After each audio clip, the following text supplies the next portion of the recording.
Français parlent aux Français. Veuillez écouter tout d'abord quelques messages personnels.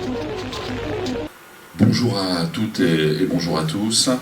Bienvenue dans ce nouveau rendez-vous de notre cycle de conférences. Alors on a l'honneur et le plaisir de recevoir Marguerite Giret, fille du contre-amiral Maurice Giret, français libre, engagé au sein des forces navales françaises libres. On va parler des FNFL, évidemment, aujourd'hui, c'est notre sujet. Il y a beaucoup de personnes dans la salle, d'ailleurs, qui sont très attachées à ce sujet en étant eux-mêmes membres de familles, issus de familles de FNFL. Et c'est un véritable honneur que de vous recevoir et autour du délégué des marins FNFL, Michel Pouchy-Lamontagne, que je salue. Alors, pour revenir au sujet, donc vous êtes la fille du contre-amiral Maurice Giret, français libre, donc au sein des FNFL, ayant notamment servi sur la Roselis, on va en parler évidemment, et le Courbet. Fruit de nombreuses années de recherche, son ouvrage, intitulé Corvette Roselis 1942, convoi de Mourmansk et rébellion, revient sur l'histoire méconnue de ce navire, seul bâtiment français engagé dans l'escorte rapprochée des convois marchands vers l'URSS. Alors c'est aussi une rencontre comme nous les aimons ici, à la fois experte, exigeante, rigoureuse, mais aussi familiale, et donc attachante et émouvante. C'est un moment rare et précieux que vous nous offrez, car l'état d'esprit, les valeurs et les motivations qui étaient portées par les Français libres sont souvent difficiles à transmettre. Et qui mieux placé que les plus proches pour y parvenir? Alors votre ouvrage est également là pour apporter des réponses. Qui sont ces hommes courageux et au caractère affirmé? On va le voir. Comment s'est déroulée cette véritable épopée qu'ils ont vécue collectivement, comme les marins savent le vivre, et ainsi que le mouvement de rébellion dont il est question à l'été 1942. Et puis c'est enfin et surtout un livre qui a pour but d'honorer ces héros oubliés. Et c'est bien pour tout cela que cette conférence sera à coup sûr utile, passionnante et pleine d'émotions. Bonjour et bienvenue, Marguerite Giret. Bonjour et merci de votre accueil. Moi je ne suis pas historienne. Si je suis ici avec vous, c'est grâce à Michel Pouchy-Lamontagne qui a eu l'idée d'un voyage mémoriel en 2017 dans les pas de nos pères FNFL. Et notre petit groupe a parcouru les ports d'Écosse, les ports du sud de l'Angleterre, nous sommes allés à Londres aussi. Et quand nous avons découvert, Marie-France Baffer et moi, que nos pères étaient sur le même navire, la corvette Roselis, pendant le même convoi de Mourmansk, elle m'a questionné au sujet d'une rébellion à bord, en août 1942, à laquelle son père Jean Bouilly avait participé. Mon père ne m'en avait jamais parlé. Même quand est sorti le livre de son camarade François Floïc, qui s'appelle Ni chagrin ni pitié, l'amiral Floïc évoque en effet un début de manifestation de l'équipage, mais il dit que ça s'est vite apaisé.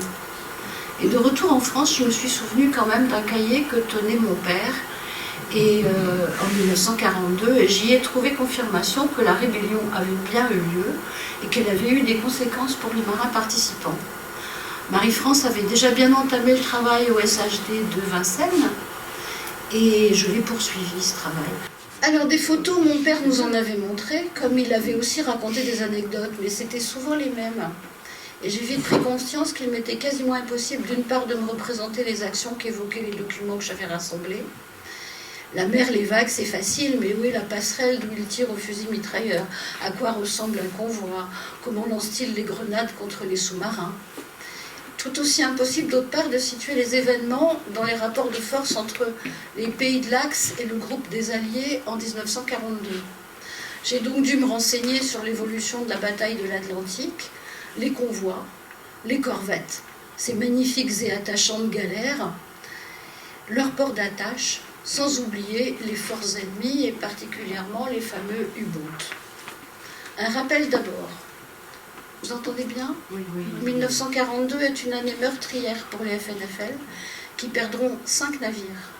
Les corvettes Alice et Mimosa, le sous-marin Surcouf, le Viking et le chasseur 8. Photo suivante. Cette photo montre le monument érigé à leur mémoire sur les hauteurs de Greenock en 1945 par les marins de la base FNFL. Vous voyez là, nous y sommes allés, nous l'avons visité. Je vous ai situé Greenock. Alors Greenock, là, c'est la goutte rouge. C'est donc pas loin de Glasgow et c'est situé en haut du Firth of Clyde, qui est cet immense estuaire qui s'ouvre après sur la mer d'Irlande ici.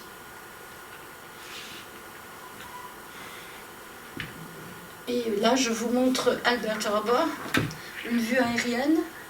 Au nord de ce bassin, vous avez un quai, et c'est sur ce quai qu'à l'extérieur, les corvettes s'amarraient. Est-ce qu'elle a bien le pointeur? Oui, j'ai aussi le pointeur. Mais il m'a montré comment s'en servir, mais je crois que j'ai oublié. Bon. Eh bien, je montrerai avec le doigt parce que je suis... C'est en bas? Ou là? Oh. Bon. Voilà. Ah, voilà. Vous voyez ici les quais où s'amarrer à l'extérieur. Et là, vous voyez non pas la Rose-Lys, mais la Renoncule lors d'une visite de l'amiral Auboineau, qui est amarré justement à l'extérieur de ce quai du bassin de Albert Harbour. Je vous propose de partir en voyage. Nous sommes en Écosse en 1942, à Quai, à la jetée extérieure d'Albert Harbour. La Rose-Lys rentre d'un entraînement de 2 convois atlantiques aller-retour, après 79 jours d'absence, dont 55 passés en mer à travers plusieurs tempêtes. Ils vont bientôt repartir. Les Britanniques sont aux petits soins. On charge plus de vivres que d'habitude, beaucoup de munitions aussi. On leur prévoit un entraînement en mer à la riposte en cas d'attaques aériennes, alors que jusque-là, ils ont surtout eu à affronter des sous-marins. Ils reçoivent de nouvelles cartes marines, renseignant la zone arctique. Néanmoins, leur destination reste officiellement inconnue. Ils sont 69 Français et 10 Britanniques pour l'équipe de liaison, qui compte un officier et 9 matelots chargés de la détection et des communications en anglais, radio et aussi par pavillon et timonier, parce que tous les convois opèrent sous commandement britannique et c'est donc les codes britanniques qui sont prioritaires. Ils sont 15 nouveaux Français à bord. Les marins originaires des colonies sont débarqués pour des affectations navigantes dans l'hémisphère sud. Une demande qui est appuyée par le service médical, certains supportant mal les conditions climatiques de l'Atlantique Nord. Mais il reste à bord quand même quelques marins du Pacifique et 4 matelots d'Afrique occidentale française, qui sont tous les 4 des chauffeurs, donc des hommes des machines.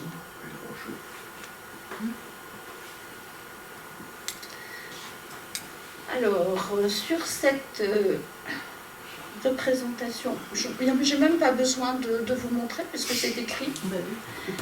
Vous voyez les différents armements des corvettes. Donc, avec à l'avant le canon de 102, qui est un canon assez ancien, qui n'a pas une élévation très, très haute et qui ne permet pas d'avoir une action anti-aérienne véritable, à part sur des hydravions au ras de l'eau. La défense anti-aérienne, elle se fait avec le pom-pom qui est ici, canon de 40 mm. Et puis, nous avons ici une mitrailleuse Hotchkiss qui est à l'arrière. Et ici, alors, les 2 canons de 20 mm, ils seront posés en 43. Pour l'instant, ils n'ont que des mitrailleuses Lewis, qui n'ont pas une portée très importante et qui ne vont pas pouvoir être utilisées contre les avions. Et en charge sous-marine, donc contre les sous-marins, vous avez ici une rampe, des rails où on peut détacher les grenades qui tombent directement dans l'eau.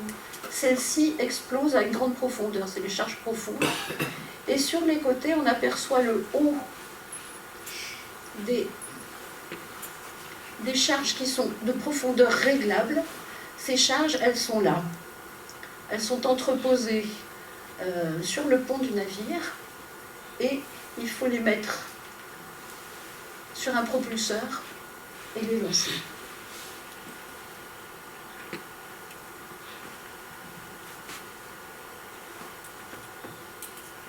Pour quelques-uns, c'est la première rencontre avec une corvette. Alors les corvettes sont des bâtiments de taille moyenne, 62,50 mètres. C'est pas très grand.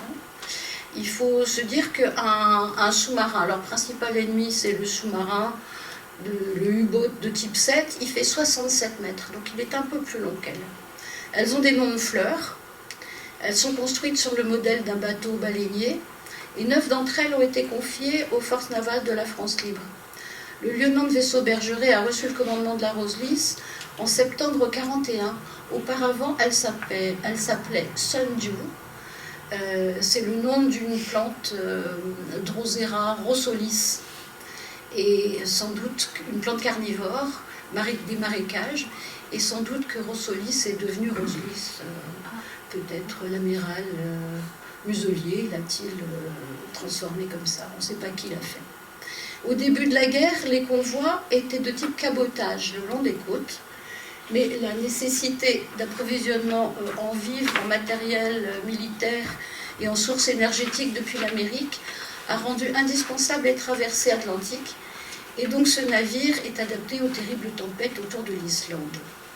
Avec une seule hélice, un seul arbre, une seule machine, comme beaucoup de caboteurs et navires de pêche fonctionnant au gasoil et non plus au charbon, ce qui accroît son autonomie, il peut traverser l'Atlantique sans escale. La corvette est robuste et très marine, elle bouchonne en haut de la vague et elle gîte sans couler. Elle est facile à construire par tous les petits chantiers navals civils du pays et bien adaptée aux équipages de réservistes de la marine marchande et de la pêche. Alors elle a aussi des moyens de détection. Elles sont toutes équipées d'un ASDIC qui est l'ancêtre du sonar. Le principe, c'est qu'un émetteur d'ondes ultrasonores est placé sur la quille. Les ondes émises et reçues sont traitées pour être entendues comme des notes, le fameux ping des ASDIC.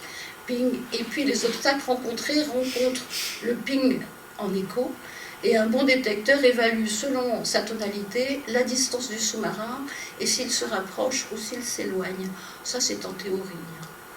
En fait, c'est très difficile, mais en plus, leurs moyens de détection sont à l'époque un peu comme des prototypes et sont souvent en panne. Les plus récentes sont équipées d'un radar qu'on appelle le RDF. Le matériel est encore assez rudimentaire, c'est volumineux, la lanterne octogonale est placée derrière la passerelle. Elle est systématiquement masquée par une bâche pour la soustraire à l'espionnage ennemi dès qu'on approche du port. Parce que l'Allemagne ne connaît pas son existence, et ni son utilisation par les Alliés, et elle ne la connaîtra pas avant septembre 1943.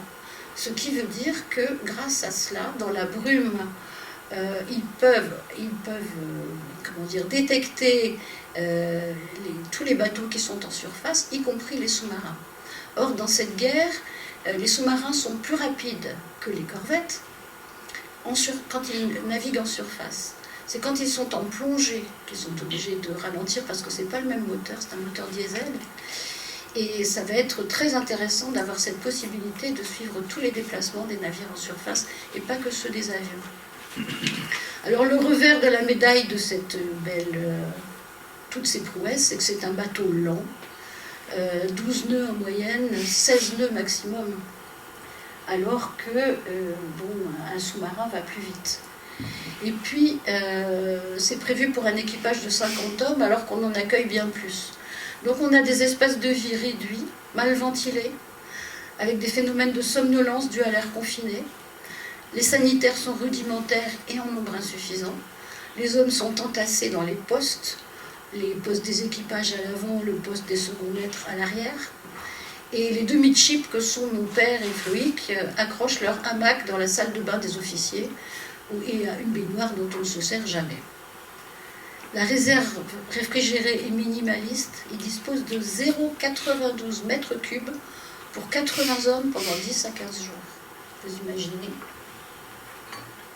Et, excusez-moi, j'avais prévu de lire sur l'écran, parce que c'était plus commode. Mais si je vous mets le PowerPoint, je ne peux pas lire sur l'écran. Ils mangent surtout de la nourriture en conserve, des légumes secs, pas de fruits frais, et l'eau douce est rationnée. Ils ont un bouilleur aussi pour fabriquer de l'eau douce à partir de l'eau de mer, mais comme ça utilise du gasoil, ils ne s'en servent jamais. On note aussi un défaut d'étanchéité des ponts. Les corvettes ont été construites à la va-vite. Il y a donc de la condensation. Il y a de l'eau sous les planchers. Elle déborde avec le roulis. Et elle est en contact avec le réseau de chauffage qui est aussi sous les planchers, d'où une atmosphère moite et qui ne sent pas bon en permanence. Et le fameux roulis, alors les Anglais disent d'une corvette « She would roll on wet grass ». Elle se met à rouler même sur de l'herbe humide, ça suffit. Et puis ce roulis, c'est 40 degrés de gîte de chaque côté qui n'est pas exceptionnel. Ça fait quand même 80 degrés de différentiel et vous voyez passer comme ça, balancer en permanence à 80 degrés. Les rapports mensuels du médecin de la base montrent des symptômes récurrents en lien avec le manque d'hygiène corporelle, les carences alimentaires et la sédentarité à bord, impétigo, furoncle, dentition en mauvais état, troubles gastriques, hémorroïdes. Et les troubles de vue non corrigés ne sont pas rares. La campagne de l'hiver 41-42 a été particulièrement éprouvante, avec jusqu'à 25% de marins malades pour les corvettes. Et on cherche pour eux une maison de repos, une maison de santé où se reposer. Le 16 mai, c'est enfin le départ de Greenock pour l'Islande. Il retrouve au large d'autres corvettes et un curieux navire au camouflage Razzle Dazzle, c'est comme le terme, qui évoque pour certains le pont du Rialto. Il est doté de radars puissants et de canons anti-aériens.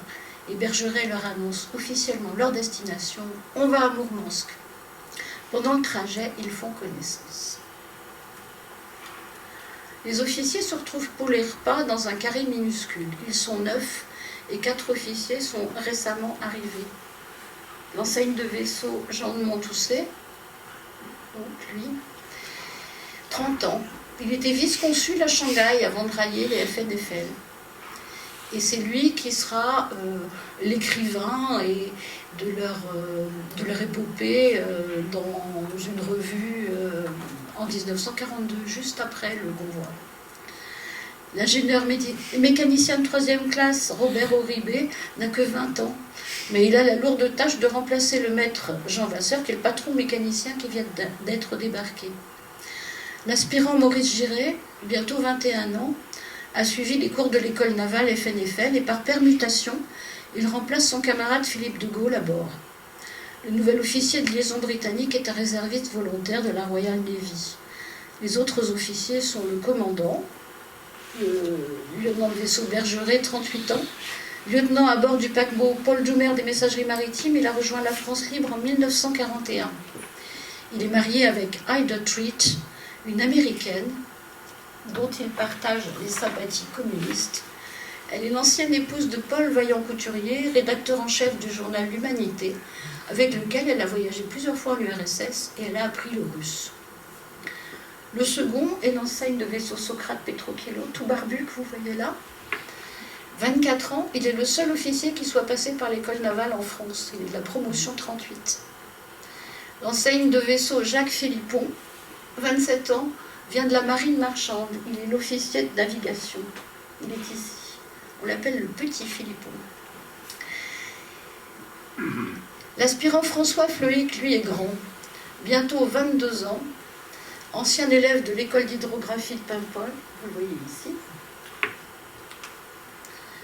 Camarade de Giret sur le Courbet, il a aussi suivi l'école navale britannique à Dartmouth. Enfin, le commissaire est Yves Deguin. Ici, vous avez Maurice Giret, là. Ouais. Le navire compte aussi 8 officiers mariniers, 20 quartiers-maîtres et 34 matelots.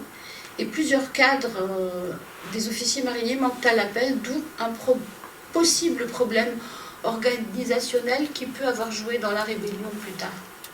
Les 2 officiers mariniers en charge des machines viennent débarquer ensemble. Le premier a été rétrogradé quelques mois auparavant pour un contentieux qui les pose à la direction du personnel des FNFL. Le maître chauffeur est aussi parti, a été débarqué, et il n'est pas remplacé. Les 2 plus gradés des chauffeurs sont 2 QM 2e classe, tous les 2 français libres depuis septembre 40, tous les 2 nés dans le Maine-et-Loire, dans des bourgs distants de 25 km, donc ils sont donc très proches. Maurice Ruel, 32 ans, est le plus âgé, ancien engagé volontaire, breveté chauffeur en 1930.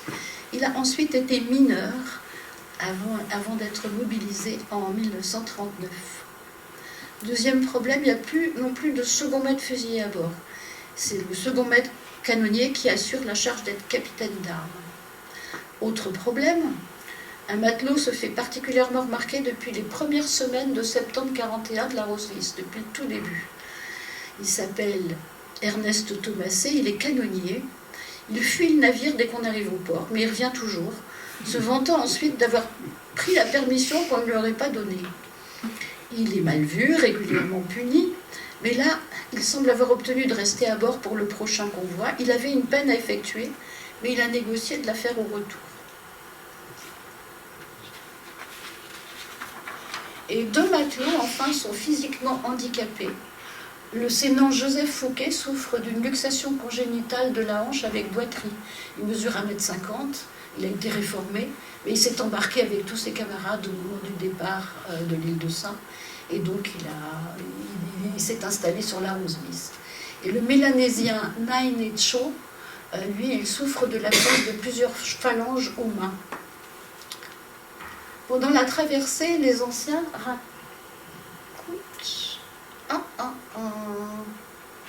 Eh oui, mais j'avais...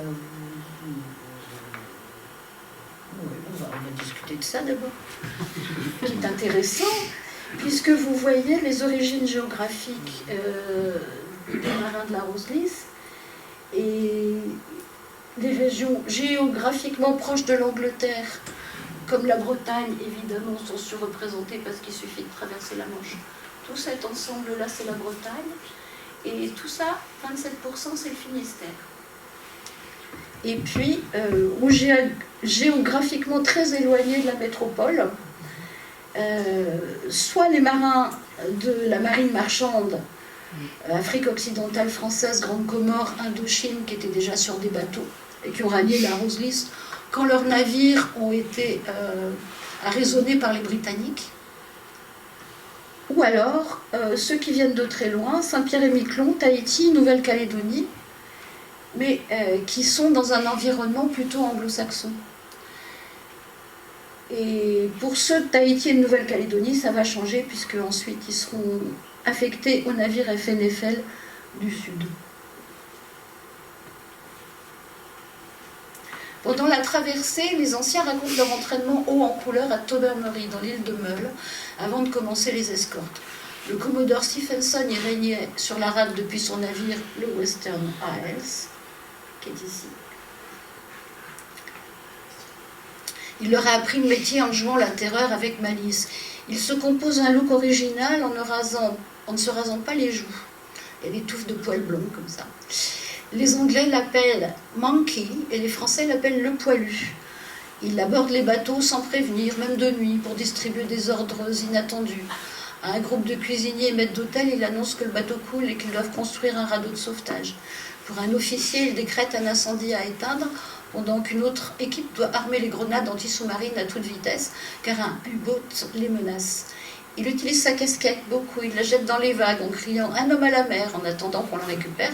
Et on raconte qu'un jour, un midship aurait répondu « Mais c'est une casquette » et que le commodore, ni une ni deux, aurait sauté à l'eau en disant « Un homme à la mer », obligeant le midship à sauter à l'eau à son tour pour le récupérer. Et tous reconnaissent qu'ils savent maintenant utiliser au mieux le matériel, qu'une solidarité groupale s'est créée, que les gestes s'enchaînent et qu'ils ont appris à se battre jusqu'au bout. En Islande, à Cedis Fjordur, qui est ici, là, sur la côte, les commandants des différents navires sont invités à une conférence à bord de HMS Nigeria. C'est le navire de l'amiral commandant la flotte navale britannique dans l'océan Arctique. 4 croiseurs, 4 contre-torpilleurs, c'est une flotte assez importante. Ils croisent habituellement entre l'île Jan Mayen à l'ouest et l'île aux ours. Alors, vous avez Jan Mayen ici, et l'île aux ours qui est là. C'est vraiment leur terrain, et ils accompagnent les convois, puisque chaque fois qu'on envoie un convoi d'Islande pour aller en Russie, il y a un convoi qui part de Russie pour aller en Islande. Les convois dans ce sens-là s'appellent des PQ, excusez-moi, donc PQ16. Et tous les convois qui vont dans l'autre sens, ce sont des QP. Et là, c'est le QP13. Alors pourquoi c'est pas le même numéro? Et parce que parfois, on attend plus longtemps en Russie avant de renvoyer un convoi. Et parce qu'ils sont... C'est pas équilibré de la même manière. Voilà. Un an plus tôt, l'invasion brutale de leur territoire par les forces du Reich, l'opération Barbarossa, a obligé Staline à entrer en guerre contre l'Allemagne et à accepter l'aide, surtout du matériel de guerre lourd, que Churchill lui a proposé, comprenant l'intérêt de soutenir ce deuxième front qui s'installe à l'Est contre les forces de l'Axe. Et les cargos américains y participent aussi. Un premier convoi part du Royaume-Uni dès août 1941, puis sont organisés des roulements réguliers vers les ports d'Arkhangelsk, dont les eaux gèlent pendant la saison froide, et Mourmansk qui reste libre de glace. Mais Mourmansk est plus proche de la Norvège et de la Finlande, et donc elle est plus soumise au bombardement des avions allemands, de l'aviation allemande, qui est dans les bases de Norvège et de Finlande. Alors, cet Arctique, c'est une zone naturellement dangereuse. La mer charrie des glaçons des icebergs, l'Asdic fonctionne mal dans les eaux glacées, les dépressions sont violentes, et pendant l'hiver, la longue nuit polaire impose une vigilance toute particulière aux hommes qui luttent contre le grand froid. Le convoi PQ16 va s'étendre du 23 au 30 mai. Ils rejoignent le convoi, 35 navires marchands, 21 américains, 8 pour le Royaume-Uni, 5 soviétiques et 1 hollandais. La navigation s'effectuant au-delà du cercle arctique, le groupe sera visible et donc attaquable nuit et jour à cause du soleil de minuit. Aussi, l'escorte rapprochée est-elle renforcée, composée de 17 navires au départ. Des destroyers, parmi lesquels ORP Garland, qui est un navire britannique, mais confié à la marine polonaise libre. 4 corvettes, dont la Roslis, les 3 autres sont britanniques. Un camship, c'est un cargo qui est équipé d'une rampe de lancement pour un avion qui peut prendre en chasse l'ennemi. L'avion part, mais en l'absence d'un pont d'atterrissage, le pilote doit s'éjecter et être récupéré à la mer. Il n'y a pas à l'époque encore de porte-avions. Les Américains en construisent, on les aura bientôt. Et ce seront des porte-avions spécialement prévus pour les escortes, c'est-à-dire c'est un cargo avec posé dessus une grande planche, quoi, en gros. Mais ça permet aux avions d'apponter. 3 chalutiers armés chargés des sauvetages aussi. Et s'y ajoutent pendant les premiers jours 2 sous-marins à l'arrière du convoi pour les protéger des autres sous-marins et un pétrolier de ravitaillement britannique. Premier jour aussi, 2 avions américains à long rayon d'action basés en Islande se relaient pour les survoler. Le convoi est organisé en 9 colonnes sur 4 rangs. Alors ici, je vous ai présenté un convoi plus important, qui est donc organisé en 11 colonnes sur 5 rangs, mais c'est vraiment le même principe. Donc, comme les U-boats naviguent en surface pour rejoindre le convoi et ne passent en plongée qu'avant l'attaque, ou restent en demi-plongée quand il y a de la nuit et la brume ou si le temps le permet, les navires de surface offrant plus de prises en attaque latérale, on organise un convoi en rectangle, comme vous le voyez, un rectangle dans ce sens-là. Et il y a au moins 5 encablures, environ 900 mètres latéralement, entre chaque navire d'un même rang, et 3 encablures, environ 350 mètres, entre les rangs. Ça, c'est pour se tenir à distance des explosions à bord d'un autre navire et pour éviter les collisions en cas de manœuvre rapide ou de brume. Les escorteurs constituent un écran de protection virtuel. Ils font des trajets en zigzag, c'est-à-dire qu'ils s'écartent du convoi et ils s'en rapprochent. Ils s'écartent du convoi et ils s'en rapprochent. Et pendant qu'ils s'en écartent et qu'ils s'en rapprochent, avec leur ASDIC, ils explorent les fonds à la recherche des sous-marins. Comme ce n'est pas les sonars modernes de maintenant, ils ne peuvent progresser que par degrés Et donc, en progressant par degrés, il voit là, il voit là, il voit là, et puis ensuite il tourne, et il voit là, il voit là, il voit là. Ils ne peuvent jamais voir tout ensemble. Les escorteurs, eux, se tiennent donc à 3000 mètres du convoi de jour et à 5000 de nuit. Ça va, c'est clair? Oui.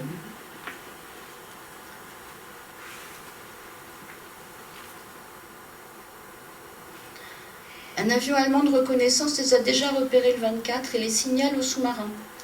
Il sera régulièrement remplacé et toujours appelé Georges, comme si c'était le même. La vitesse est de seulement 8 nœuds et un seul U-boat parviendra à se glisser à l'arrière du convoi, coulant un cargo américain. Là, je vous ai représenté un convoi avec les distances réelles. En revanche, les attaques de l'aviation des bases de Norvège et de Finlande vont être quotidiennes et épuisantes jusqu'au dernier jour, à tel point que les témoignages parfois se contredisent.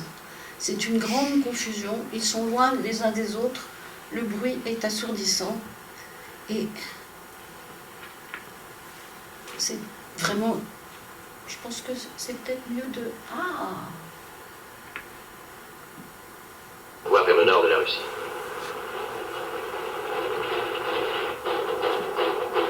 Je vais présenter le film qui, en quelques images...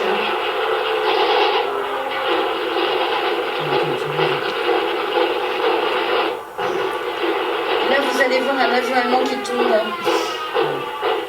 à l'eau. Et tout ça, ça explose. Est-ce que vous avez bien vu ou est-ce que je repasse une deuxième fois? Non, c'est bon.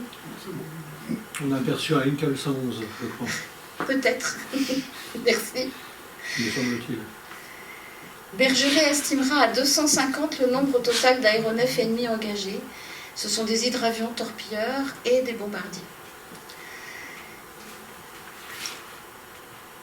Dès le 25 à 23h, la fameuse Cover Force, avec tous les destroyers anglais, les quitte pour partir sécuriser la mer de Norvège. Et là, ils se retrouvent seuls, sans la grosse escorte. Est-ce que j'ai autre chose? Alors là, je vous montre, oui, comment le Camship lance son petit avion. Ce qu'ils vont faire. Mais alors, c'est toujours très confus. L'avion part, il attaque des Allemands, il arrive à en descendre quelques-uns, semble-t-il. Et ensuite, quand il s'éjecte et qu'il tombe au parachute, il est blessé, le pilote. Et selon les uns, il est mort, il est criblé de balles. Selon les autres, on est arrivé à le récupérer et à le ramener, il a pu être soigné. Et la version d'Alexander Werth, qui est un anglo-russe qui a couvert aussi ce convoi, et qu'il est vivant, il a été soigné ensuite à Mourmansk, à l'hôpital de Mourmansk, et on s'est rendu compte qu'il était blessé par balles et que les balles venaient de navires britanniques. Alors, il faut savoir que tous les navires sont britanniques, enfin, tous les navires d'escorte sont britanniques, parce que les armes, que ce soit les Polonais ou les Français, c'est aussi des armes britanniques. Donc ce sont des Britanniques qui l'ont tiré dessus.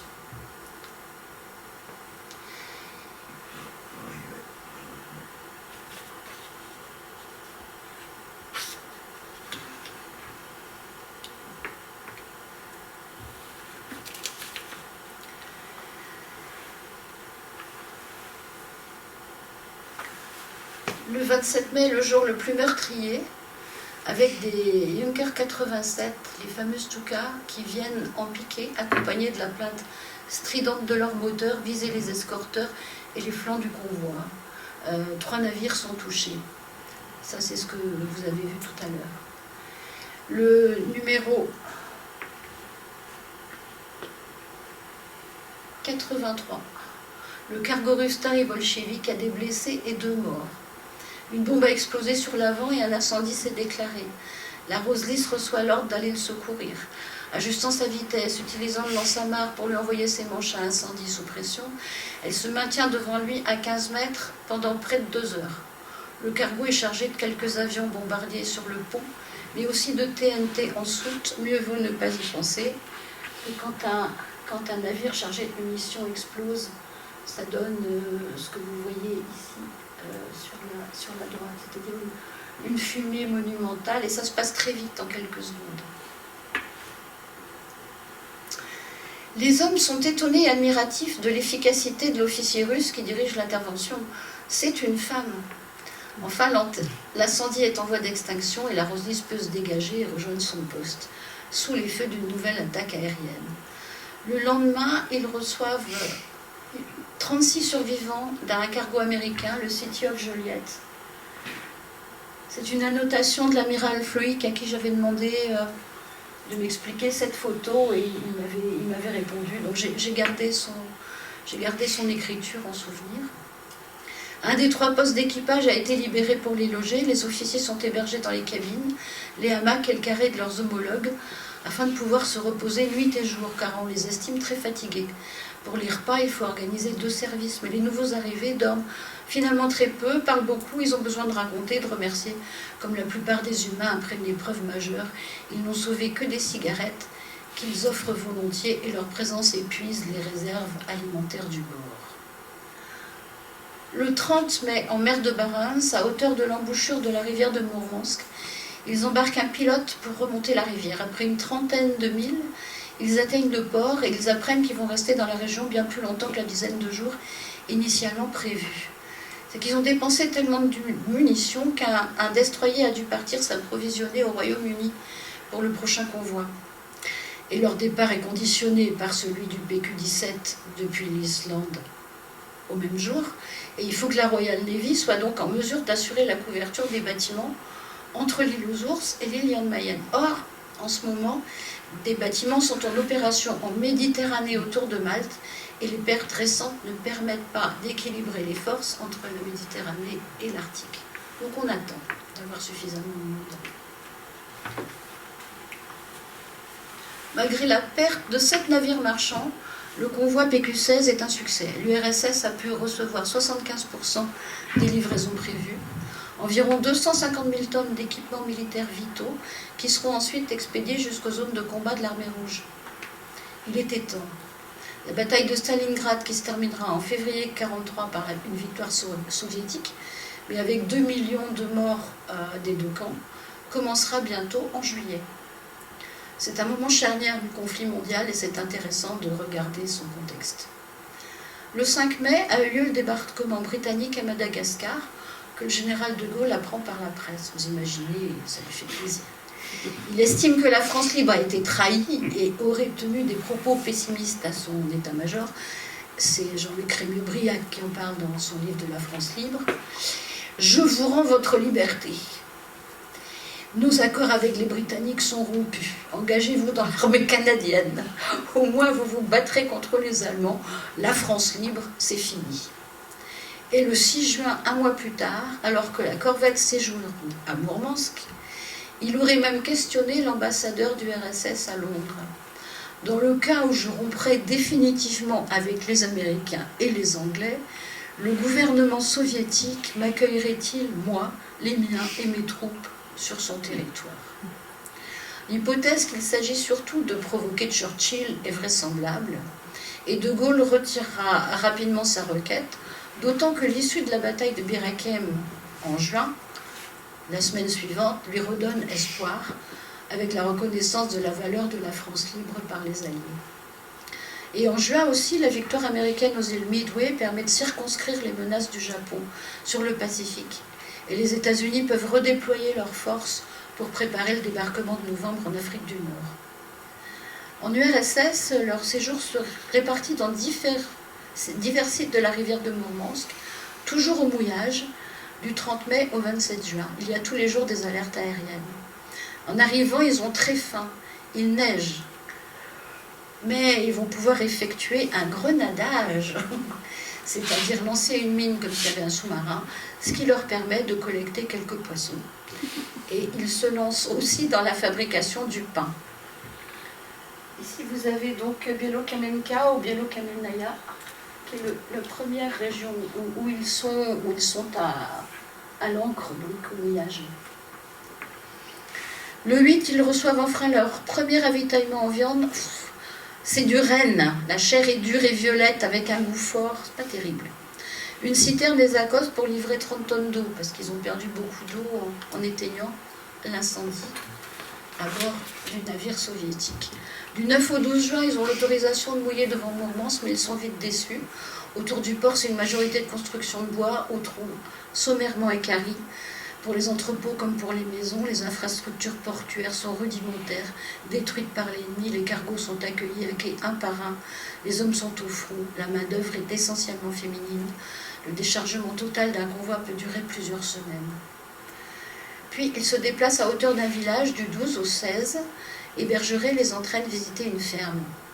Jean Abarnoux, à l'époque quartier-maître détecteur, mais qui vient aussi d'une ferme bretonne, était partant pour accompagner Bergeret, et il écrit « Une femme conduisait le cheval, une grand-mère de 60 ans tenait la charrue, derrière une vingtaine de jeunes filles mettaient les patates dans le sillon.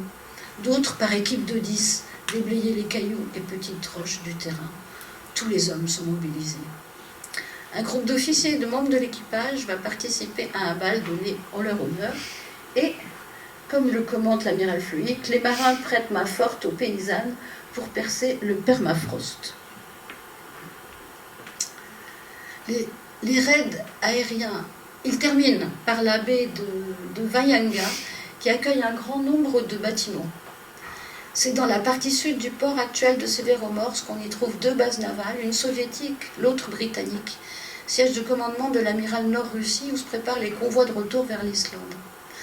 Les raids aériens sur Mourmansk et ses alentours reprennent de plus belle. L'attaque la plus destructrice étant celle du 18 juin. Jusqu'à 12 000 bombes incendiaires et des milliers de bombes explosives auraient été larguées sur le port et le centre-ville.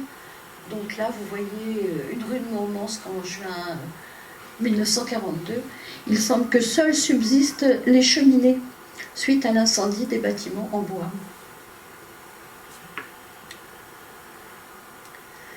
Les avions semblent en revanche éviter la confrontation avec les navires qui sont dans les bases marines russes et britanniques de Vaianga, où la vie continue, entrecoupée d'exercices de sécurité et d'inspection du commandant. Les loisirs s'organisent. Les équipes des corvettes Roselis et Hyderabad disputent un match de football. Le lendemain, des régates à l'aviron et à la voile ont lieu à bord des baleinières de sauvetage de tous les bâtiments présents sur Rade, suivi d'une séance de cinéma à la base anglaise. Et Jean de Montousset note « Notre équipage se distingue particulièrement lors des courses à la pagaie sur les canaux de sauvetage, car il compte plusieurs hommes originaires de Tahiti et de Nouméa, beaux gars musclés qui rythment leurs efforts par des chants de leurs îles lointaines. » Donc on reconnaît ici le quartier-maître. Hop, et non, elle s'est trompée. Le quartier-maître Pitra Baebae, surnommé le géant de Ro, du nom de sa tribu, le village au nord-ouest de l'île de Maré, dont il est originaire. Et un camarade tahitien qui est peut-être, je pense, Teaoro Terai Maua. Mais je ne suis pas sûre. Il faudrait que je rencontre des descendants pour m'en assurer.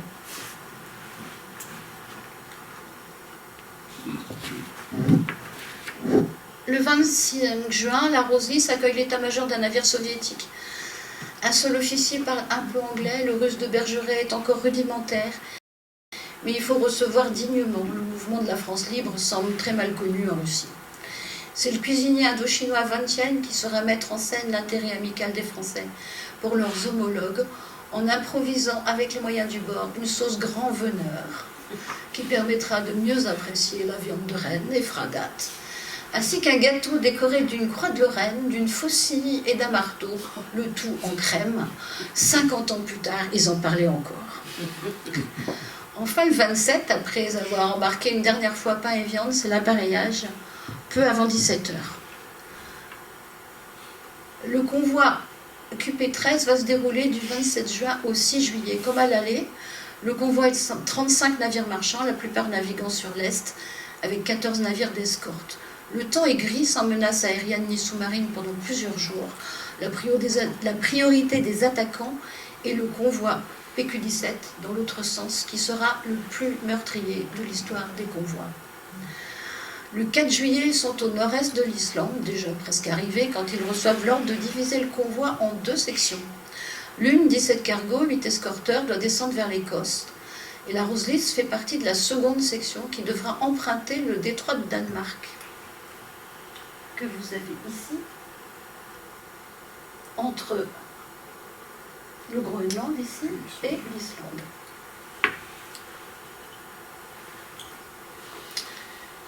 En direction ensuite du continent américain. Il s'estime à l'abri, hors de portée de l'aviation allemande. À bord de la corvette, la déception est très grande, parce qu'après ces 6 semaines d'absence, ils espéraient un retour réconfortant en Clyde à leur base. Et en plus, on les informe qu'après leur escale à Reykjavik, ici au sud de l'Islande, ils ne vont pas rentrer en Écosse. Ils devront rejoindre un autre convoi qui est en route vers Terre-Neuve, au lieu de rentrer à leur base. Le 5 juillet, le vent passe à force 6-7, force 8 en soirée, avec des creux de 10 mètres, et dans le roulis, leur gîte atteint 35 degrés de chaque bord. Ils doivent se diriger vers la pointe Straumnes, qui est donc ici, là, dans l'espèce de... Vous voyez, c'est comme en forme de ramure d'élan. C'est là où ils sont. Passer le phare de Straumnes avant de redescendre, mais la visibilité est mauvaise, réduite à 1 mille. Sur la Roselys et d'autres escorteurs de plus, les radars sont en panne. Ils savent que pour protéger ce passage, les Britanniques ont installé des champs de mines au nord-ouest et l'ouest de Straumnes. Le chenal est large de 2 nautiques entre la pointe et les mines.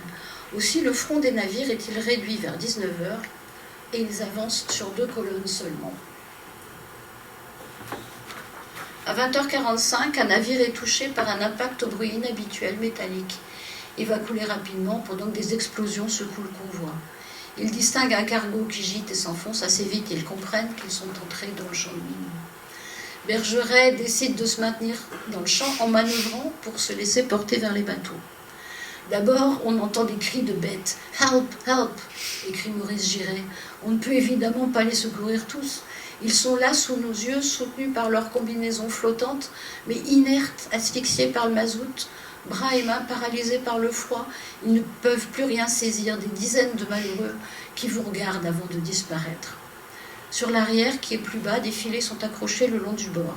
Les hommes de la corvette hissent les marins qui s'y accrochent, couverts du combustible répandu en surface, certains souffrant de brûlures. Il faut descendre dans l'eau, ceinturé d'un filin pour saisir les plus faibles encore vivants. Aveline, le matelot infirmier tenant entre ses genoux un grand corps raidi, lui fait des pressions rythmiques sur la cage thoracique. Quand le souffle revient, il passe la main à un camarade, qui continue les massages et les tractions, et Aveline s'attaque à un autre cas plus grave. Il en est à son 9e. Là-bas, une petite équipe essaye de faire restituer le mazout à ceux qui en ont absorbé. À minuit 50, le navire prend par l'arrière une énorme masse d'eau qui projette 3 hommes sur plusieurs mètres, et le matelot Naine Cho n'a sans doute pas pu s'assurer une prise solide. C'est lui à qui il manque des phalanges aux 2 mains. Et il souffre d'une double fracture de la jambe. Après 5 heures sur place, les hommes ont embarqué 180 survivants, dont un qui meurt à bord. Et le pavillon a été mis en berne. Ici, vous voyez leur arrivée dans le port de Reykjavik. Donc, ils sont déjà amarrés par l'avant pendant qu'il y a un remorqueur les pousse sur l'arrière. Et on voit le pavillon en berne. Une fois débarrassés de leurs vêtements, les rescapés doivent recevoir un équipement sec, si possible propre. Aussi, les marins vident leurs sacs pour les revêtir, alors que leurs propres effets portés pendant les heures de sauvetage sont déjà détériorés. Ici, vous voyez l'intérieur d'un poste d'équipage où on est censé manger, puisque vous voyez des tables. Et où on est censé aussi dormir dans tous les hamacs qui sont suspendus. Mais par terre, vous voyez pas mal de personnes qui sont rescapées du naufrage d'un autre bateau et qu'on soigne.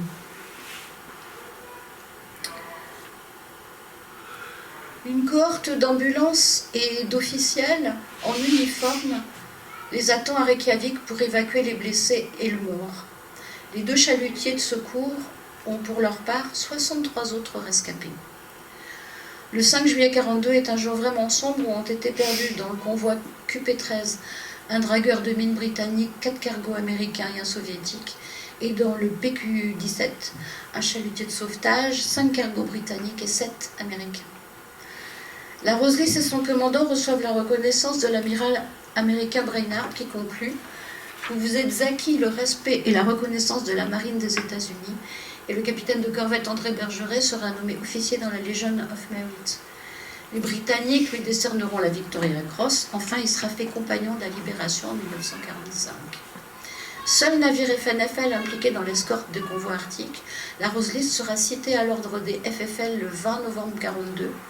Tous les officiers et membres de l'équipage recevront la croix de guerre avec étoile de bronze et auront droit au port de la fourragère au nom du bâtiment, quelle que soit leur affectation ultérieure. Et ceux qui sont allés après, les officiers ou les marins qui sont allés après à bord de la Rose-Lys, avaient pendant leur temps à bord de la Rose-Lys le port de cette fourragère autorisée. En 1994, des officiers et membres de l'équipage encore en vie se verront remettre par l'ambassadeur de Russie à Paris la médaille du 40e anniversaire de la victoire. Enfin, la Rose-Lys est taquée le 6 août, vers midi, à Greenock, en fin de retour. Leur base quittée depuis le 16 mai, presque 3 mois auparavant. Les marins ont prévu de fêter ce retour ensemble, car ensuite, ils savent que la corvette doit partir en chantier pour une refonte de quelques semaines, et ils seront séparés, les uns mutés sur d'autres navires, les autres en permission, les autres en cours de spécialité. Mais dès le dimanche, ils apprennent qu'ils doivent finalement repartir l'après-midi, même en compagnie de 2 navires britanniques à la recherche d'un bateau abandonné sans équipage au large de l'Islande. 10 jours sous la pluie froide, où ils retrouvent les silhouettes menaçantes des loups, les sous-marins de l'amiral de Nitz, et aucun bateau n'est retrouvé, et nombreux s'enrhument, une folie. La Rose-Lys est de retour le 19 août au soir avec des officiers et un équipage qui sont épuisés et, on l'imagine, assez en colère après ces 10 derniers jours. Le débarquement des munitions est inscrit au programme du lendemain car il faut vider complètement la corvette en urgence avant de rejoindre à Glasgow le chantier de refonte. Pas de permission pour les jours qui viennent. Et le 19 également, le commandant Bergeret est informé que la visite médicale de 40 hommes de l'équipage montre que certains nécessitent des soins à la maison de convalescence que le gouvernement écossais vient de mettre à disposition des équipages des corvettes à Cove. Or, cette hospitalisation, qui est en soi une bonne chose, les prive des permissions à plus long terme. Comme prévu, Thomasset, le matelot canonnier qui doit faire ses 15 jours de prison, eh bien, il doit partir le lendemain pour la prison de Côte-Dyke. D'après Floïc, c'est l'ensemble de l'équipage qui serait quand même favorable à son amnistie et qui essaye de le demander au commandant. Mais ils espéraient sa mansuétude, lui il tient bon et il ne veut pas revenir sur la décision qui a été prise en mai. Le ton monte, 2 camps s'affrontent, les uns convaincus du bien fondé de leur demande, d'autres essayant de calmer le jeu et de rappeler les règles, se font traiter de dégonflés et finalement, ce sont quelques quartiers-maîtres et marins qui passent la coupée, sacs sur l'épaule et vont attendre sur le quai que vous avez vu tout à l'heure, à Albert Harbor. Leurs camarades rassemblent leurs affaires pour les suivre. Les sacs sont légers, à presque tous, il manque plein de vêtements. Ils sont 32 hommes, plus de la moitié de l'équipage. Parmi eux, une grande partie des marins désignés pour la maison de convalescence. On sent que cette histoire de permission n'a pas passé bien. Dans le groupe, aucun officier ni officier marinier. Aucun marin d'Afrique ni du Pacifique. On y trouve la moitié des 20 quartiers-maîtres du bord. La majorité des 34 matelots, 20 pour 14 non-participants, et le groupe des plus jeunes et surreprésentés, ceux qui ont 18, 19, 20, 21 ans. 16 matelots ont 21 ans au moins. 3 hommes ont été identifiés rapidement comme les meneurs et sont directement envoyés à la caserne Berakem, qui est loin, c'est à côté de Portsmouth, sous escorte. Joseph Nico, qui est donc un matelot fusillé, est proche de Thomasset. Ils étaient ensemble sur le pom-pom et ils avaient été félicités par... ils ont été mentioned in dispatches, ce qui est une décoration britannique, pour leur attitude pendant la première partie, le premier convoi dans la lutte anti-aérienne. Ils sont donc proches. La stricte discipline ne semble pas être la priorité de quelqu'un comme Joseph Nicot. Et puis la solidarité impose ses valeurs pour lui. S'il reste puni, moi aussi, et peut-être a-t-il pensé être détenu comme lui à Côte-d'Eyck. Le quartier-maître Marcel Ruel a l'expérience du travail à la mine et pourrait être le défenseur syndical. Et il n'est pas impossible qu'Henri Gabillard, l'autre quartier-maître chauffeur, le suive avec respect et affection, comme on suit un grand frère, puisqu'ils sont de la même région. Ça, c'est quelques hypothèses. J'en ai fait beaucoup plus dans le livre, mais je ne vais pas vous les développer ici. Le 25 août, donc, sont relayées une nouvelle fois les dépêches félicitant le second maître Gourang, Thomasset et Nicot. Et on pourrait y lire un message de soutien et de reconnaissance des Anglais aux deux matelots au moment où Thomasset est en rébellion à Côte-d'Eyck et Nicot à la caserne Berekem pour avoir mené la rébellion. Les jugements et sanctions d'octobre-novembre 42 qui vont suivre, quand je les ai lus, m'ont paru injustement répartis et posant question. C'est un peu complexe parce qu'on distingue les sanctions de premier ordre, qui en fait concernent les détentions qui ont été réalisées tout de suite. Ceux qui étaient les meneurs ont été accusés d'incitation à une manifestation contraire à la discipline et ils ont eu 60 jours de détention. Alors il s'agit de Nicot, Gabillard et Ruel, dont on a déjà vu les noms, mais après enquête s'y ajoute le matelot infirmier Aveline et le quartier-maître timonier Ellerich. Je n'ai pas bien compris ce qu'on reprochait à Aveline, on ne sait pas. Peut-être d'avoir soutenu ses camarades qui ne sont pas allés à la maison de convalescence parce que vis-à-vis des Écossais, ça a quand même fait grand bruit cette mini-rébellion. Et le fait que les marins tant attendus ne sont pas allés comme prévu à Knockderry Castle, qui était la maison de repos prévue pour eux, avec sollicitude. Les sanctions de troisième ordre, ensuite, elles sont arrivées donc plus tardivement. Elles sont moins logiques en apparence, elles sont émises par une commission d'enquête à compétences extraordinaires, et elles infligent soit des suspensions de spécialité, soit des suspensions de grade. En fait, ça touche au portefeuille. Parce que, bien sûr, ils vont continuer d'exercer leur spécialité quand même. Par exemple, je pense au matelot Aveline, il est à la caserne, mais à la caserne, il continue à travailler, à être investi comme infirmier. Mais il ne touche plus l'argent de sa spécialité d'infirmier. Et puis, ils sont classés, lui et Nicot, comme matelots sans spé. D'abord, ils ont été rétrogradés au rang d'apprenti marin, puis classés matelots sans spé, et pour une période longue de 6 mois. Alors que les quartiers-maîtres ont eu une punition moins longue. Et je me rends compte que les matelots considérés comme les meneurs sont plus lourdement punis que les quartiers-maîtres. Et puis, alors très étonnant, ce que j'ai retrouvé, ce sont des sanctions raturées. 8 de ces sanctions officielles pour de simples participants à la rébellion ont été corrigées à la main, un peu falsifiées, on pourrait dire, par une discrète rature, qui n'est sans doute pas le fait d'un modeste gratte-papier, sans que l'on sache quel est le service à Londres, au bureau des équipages à Portsmouth, qui en a pris l'initiative. Ainsi sont portées de 3 à 4 mois les punitions de 3 quartiers-maîtres et 2 matelots. Et quant aux mécaniciens, 3 matelots mécaniciens, Bacon, Daniel et Le Morvan, leur punition est doublée, passant de 3 à 6 mois de suspension de spécialité. Sur leur livret, ça va les poursuivre pendant tout le temps de la guerre. Et lors de la démobilisation de 1945, on retrouvera ces références erronées à 6 mois de suspension dans les dossiers de 2 d'entre eux.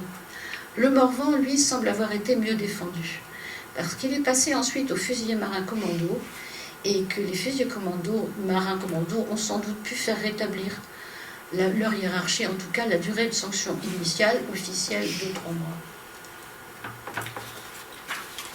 Au mois d'août 1942, en suivant les télégrammes échangés par l'état-major avec différentes unités, on se rend compte qu'il y a une épidémie de rébellion en groupe, pour des faits graves et concomitants de ceux de Greenock, sur la corvette commandant d'Estiendorf à Freetown.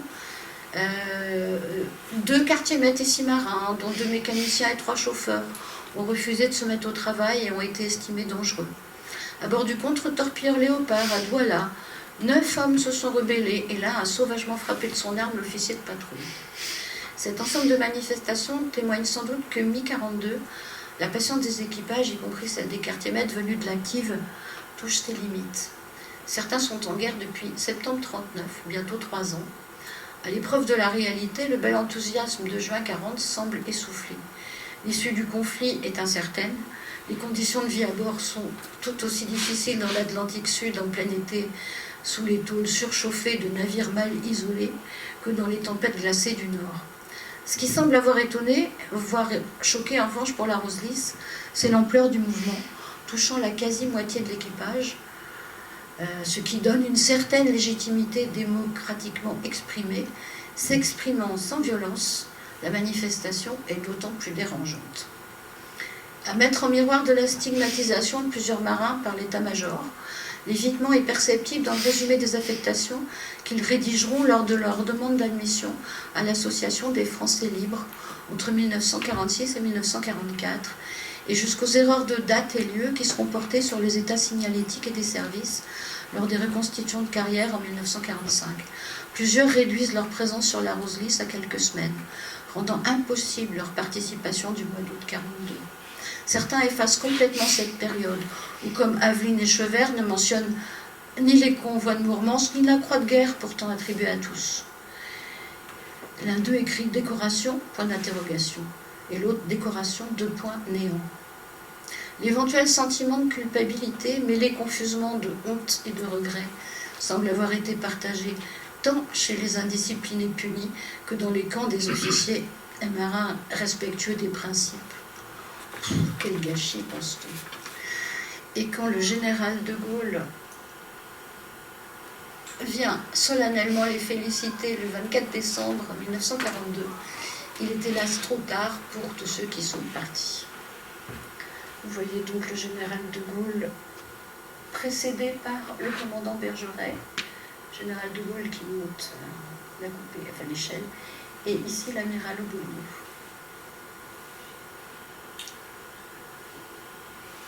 J'en ai une autre. Oui, quand il décore le commandant Bergeret.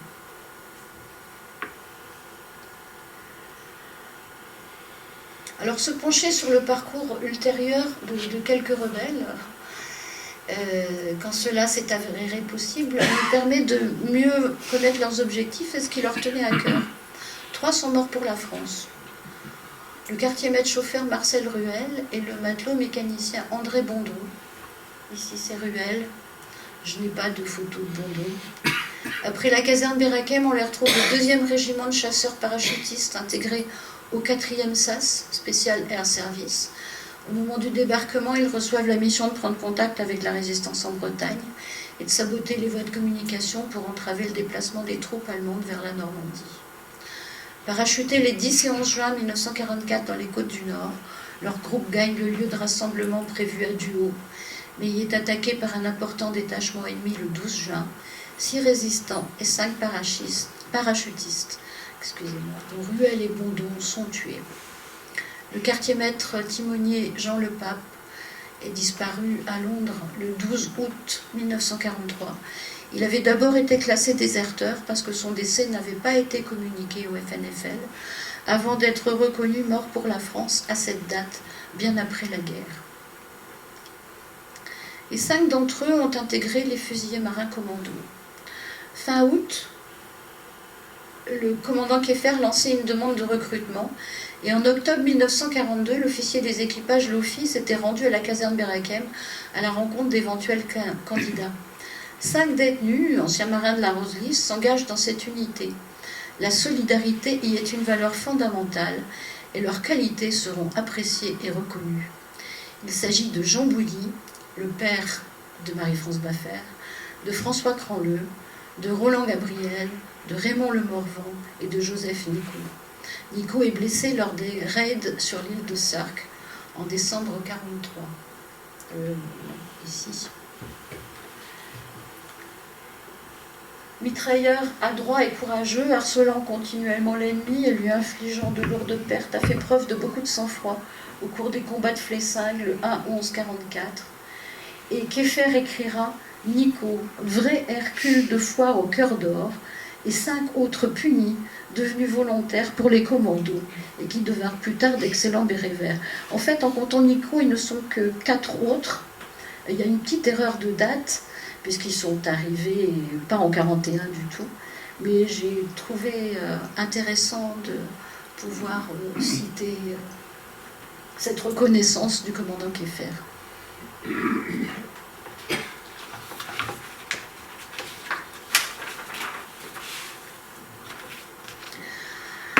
Tous les autres officiers et hommes d'équipage resteront dans la marine navigante jusqu'à la fin du conflit. L'historique des forces navales françaises libres, écrit par l'amiral Chaline et le capitaine de vaisseau Santarelli, porte témoignage de ces vies de marins et officiers, tout en respectant le mythe du parfait équipage. Ce que quelques-unes des photographies jointes s'efforcent de restituer, disent-ils, ce sont les tempêtes, les bateaux mangés par les vagues, les températures glaciales ou étouffantes, les nuits gluantes, les longues courses silencieuses sur les eaux mortes, la pueur moite des postes surchauffés, la vie quotidienne de ces marins qui n'est qu'une longue suite d'angoisses, d'incertitudes sur des engins morts prêts à exploser. Pendant 3 ans, ils ont eu sommeil, ils ont souffert du froid et de la chaleur. Ils savaient qu'à la moindre faiblesse dans la veille au Locar, ils risquaient la mort, non seulement pour eux, mais pour leurs camarades. Simples, discrets, fatalistes, serrant les coudes dans les rangs qui s'éclaircissaient sans cesse, ils ont tenu sans murmurer. Nous savions qu'ils étaient hommes, nous découvrons qu'ils n'en pensaient pas moins quand ils taisaient leurs doutes, et que s'ils tinrent bon, certains firent plus que murmurer. Cela n'enlève rien à leur courage, bien au contraire. Eh bien, je vous remercie avec cette photo de la Rossolis.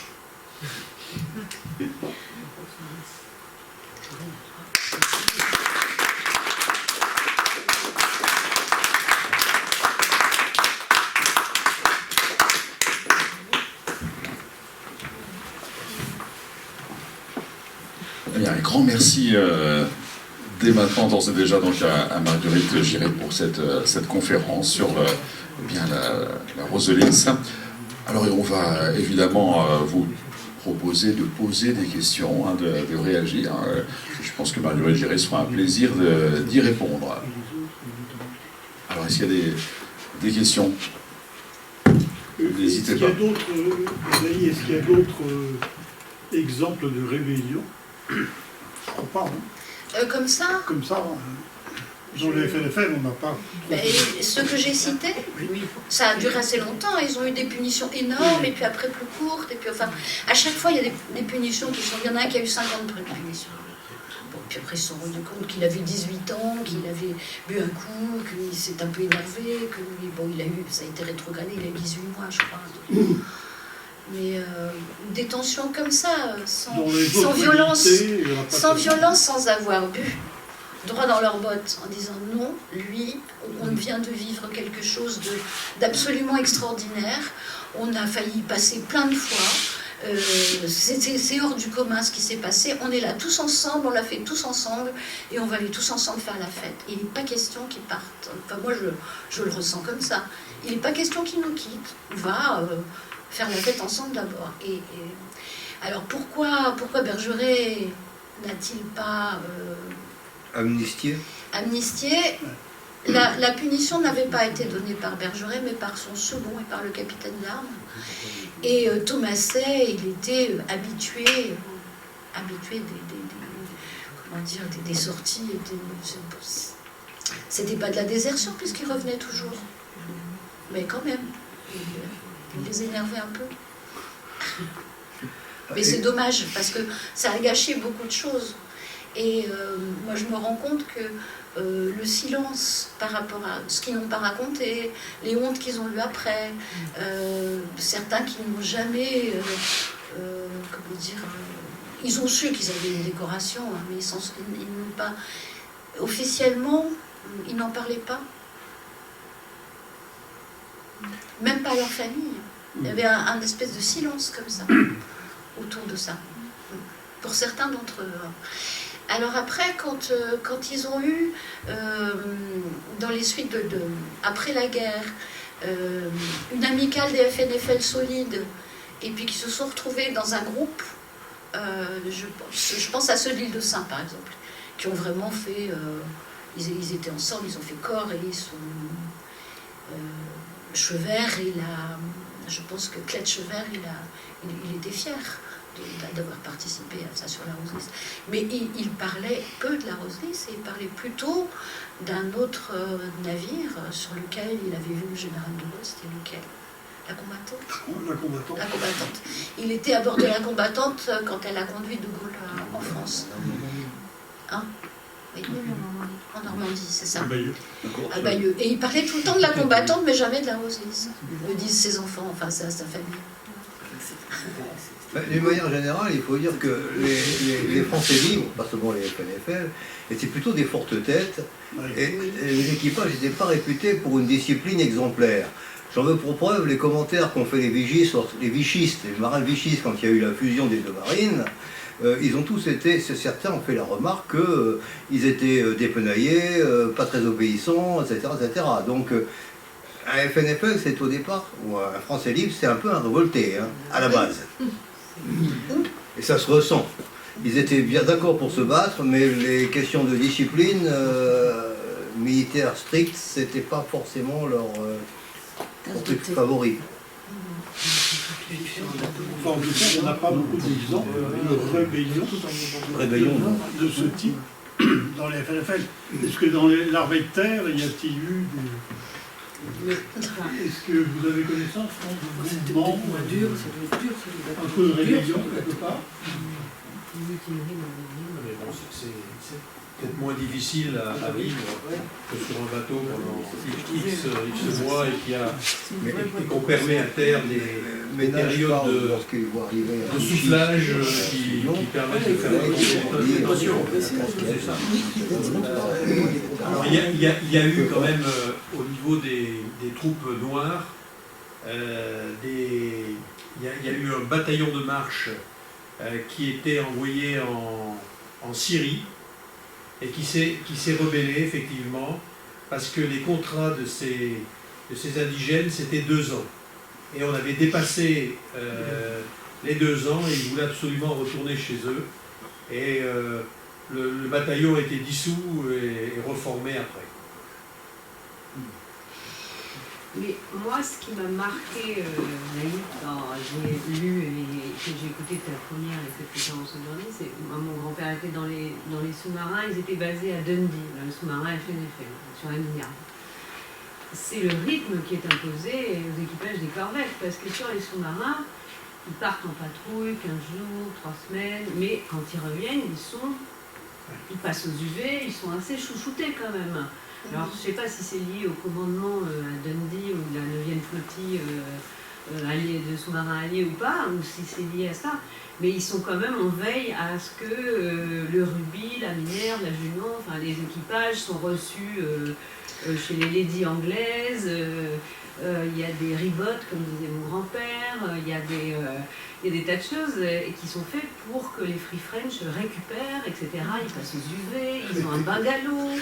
Enfin, je veux dire, moi ce qui m'a marqué, c'est que là, tu as aussi le fait qu'ils se rebellent et qu'il n'est pas amnistié, mais en même temps, on leur a imposé un rythme où c'est vous repartez pour une mission qui certes n'a pas de sens pour eux, bon, elle en avait peut-être pour alimenter, mais voilà, je trouve que le rythme est dur.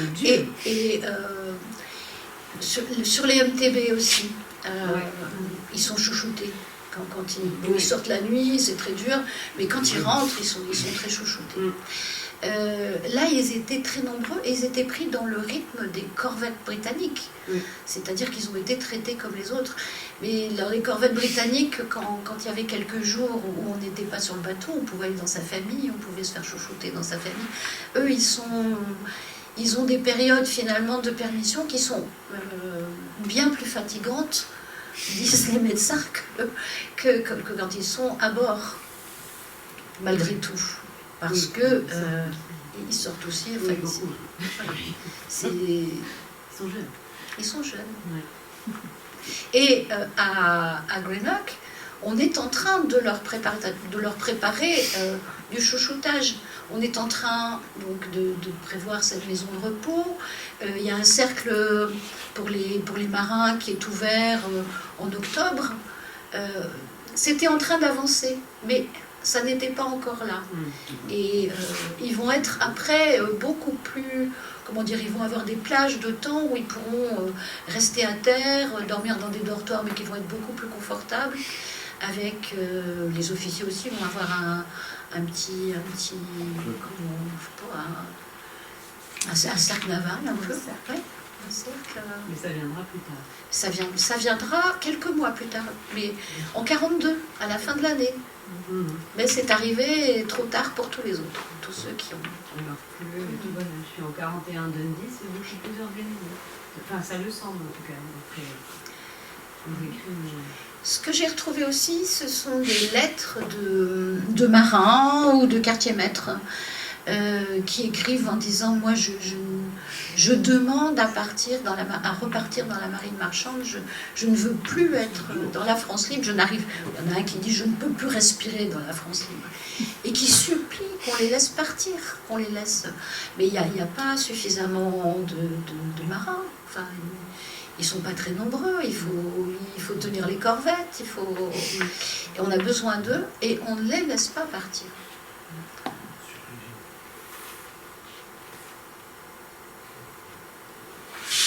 Vous avez une question? Une question peut-être un peu pour vous. Quelle est la proportion ou le rapport des FNFL sur la marine française? C'est quel pourcentage? 0,5%. 0,5. C'est-à-dire que vous avez à peu près 200 000 marins en 1939, marine nationale, et il n'y en a que 2500 sur les 200 000 qui vont rejoindre les forces navales françaises libres. Et le plus gros des effectifs, c'est d'origine marine marchande, qui a contribué beaucoup plus au recrutement. Et ça, c'est très caractéristique. Vous êtes des descendants de héros. Alors. Et un autre chiffre que je voudrais donner, parce qu'il est dans l'historique des FNFL, lorsque la flotte s'est sabordée à Toulon, certains sont tombés sur 2 mètres de fond et ont pu être facilement renfloués par les Italiens ou les Allemands.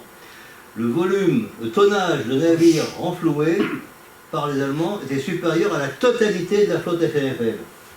Ça vous donne une idée? C'est un chiffre que je trouve particulièrement éclairant.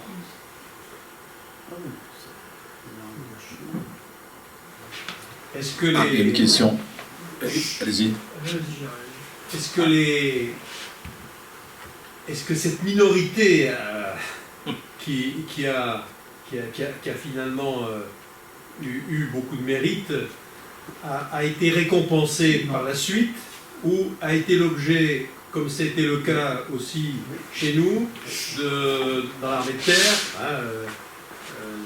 la première DFL qui est dissoute dès 1945, a été l'objet de tiraillements sur le plan de l'avancement. Tiraillements, oui, beaucoup, plus que des tiraillements. Dans la marine, oui, effectivement, ils n'étaient pas très bien vus. Avec leur perchoir, là, qu'on leur demandait des fois de retirer parce que ça faisait mauvais genre.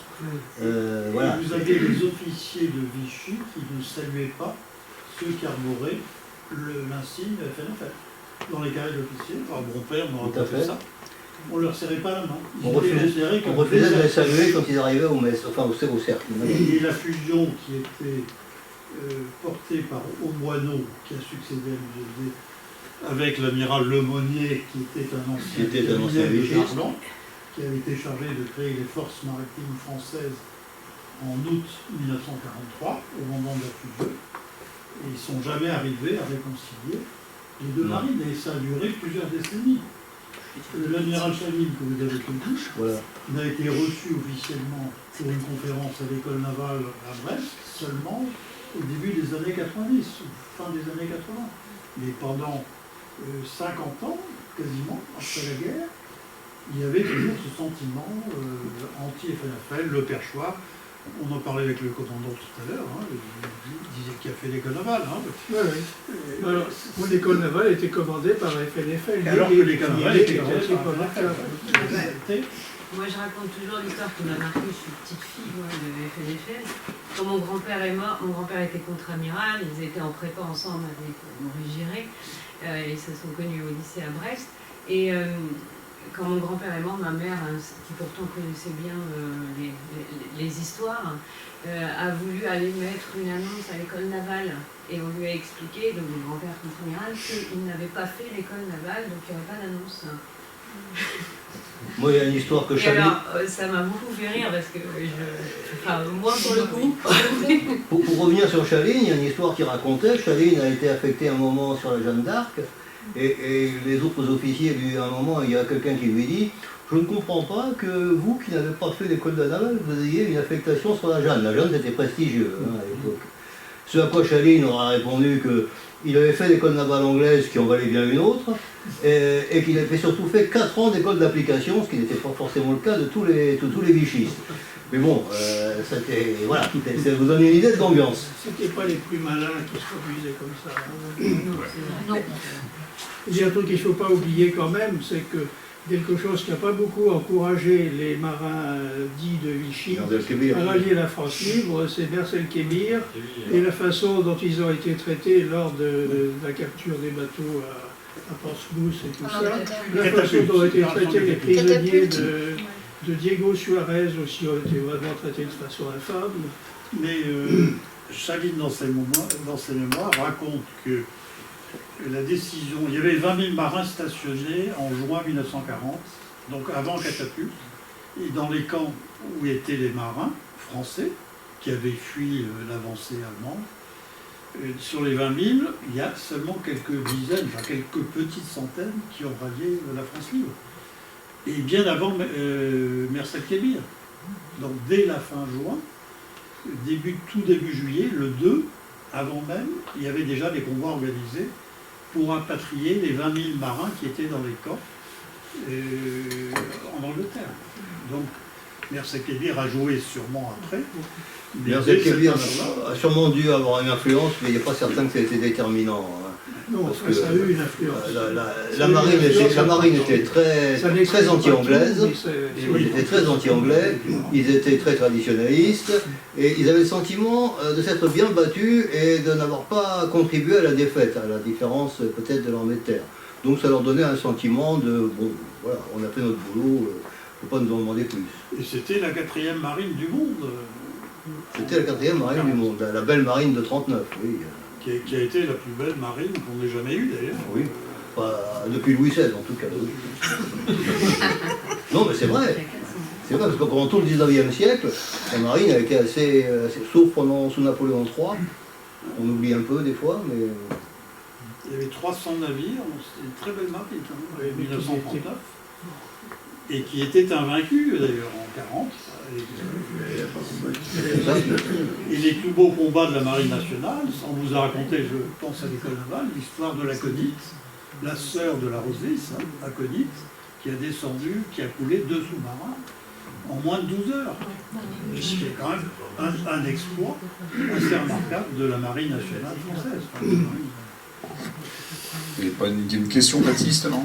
J'avais une question sur certains Montoussé qui étaient consuls à Shanghai. Est-ce que vous avez des informations supplémentaires sur la condition de son ralliement? Oui. Oui, sur la Rundel Castle. C'est dedans. Je vous réponds tout de suite. De Montoussé.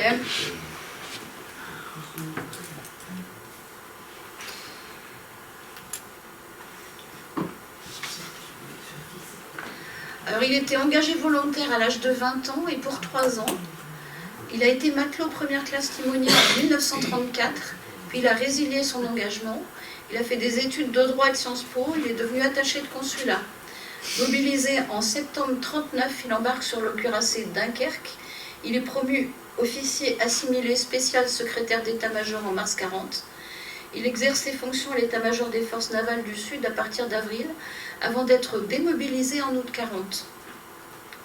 Ensuite, il est vice-consul à Shanghai en Chine. Il rallie la France libre en octobre 41 et il débarque en Grande-Bretagne le 6 février 42 à la tête d'une quinzaine de recrues après un passage sur le paquebot Arundel Castle. À ce moment-là, il est nommé enseigne de vaisseau 2e classe auxiliaire. Merci. Le livre est très précieux pour répondre aux questions. Je ne sais pas tout par cœur. N'hésitez pas à aller vers le livre. On va vous inviter à aller vers le livre. Et le parcours est détaillé dans la base. Le Baptiste, dans la base marin.fnfl.fr, vous avez le parcours de 14 500 marins qui étaient dans les forces navales françaises libres. marin.fnfl.fr. Vous avez la totalité des 14 500 que nous avons répertoriés, qui est le travail du mémorial qui fait partie de l'historie des FNFL. C'est le tome 5, le plus gros, où il y a la liste complète de tous ces 14 000 et quelques marins. Voilà le beau travail de la délégation des marins de la France, marin.fnfl.fr. Voilà, je le redis évidemment. Alors, peut-être s'il y a d'autres questions, j'ai envie de demander, moi, à Marguerite Giret, si vous êtes pédopsychiatre, ça a été votre activité. Est-ce que, justement, dans votre vie de tous les jours, en fait, après votre parcours, là, c'est quelque chose de très personnel que je vous demande, si justement la personnalité, votre papa, alors probablement a dû jouer, mais est-ce que vraiment ça vous a guidé dans votre vie? C'est ce que vous y avez pensé? Est-ce que c'était pour vous quelque chose d'important? Je ne vais pas vous répondre parce qu'il y a plein de choses personnelles dans l'histoire de la famille. Ce que je peux vous dire, et dont je parle dans à la première page, c'est que je me suis rendu compte que j'avais fait du russe. J'ai choisi le russe en 4e. Et je me suis jamais demandé pourquoi. Mais j'ai réalisé que quand même, il y avait quelque chose de cet ordre. Et que aussi, dans certains choix, sans doute. Oui, on capte toujours quelque chose. C'est pas forcément des choses conscientes. Et je parle aussi de mon émotion quand j'ai lu un livre, je sais plus quel tome c'était.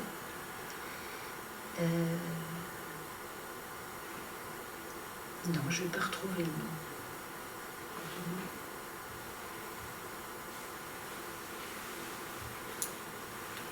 Le livre le héros super connu, aidez-moi, quand même. Donne des précisions. Un héros pour des ados, tout le monde en parle, qui va dans l'école des sorciers. Là. Harry Potter. Harry Potter. Un livre d'Harry Potter, voilà. Voilà, tout d'un coup, j'arrive dans la marine. Un livre d'Harry Potter, je ne sais plus quel tome, et où il est en train de... Il dit, tout l'argent que j'ai...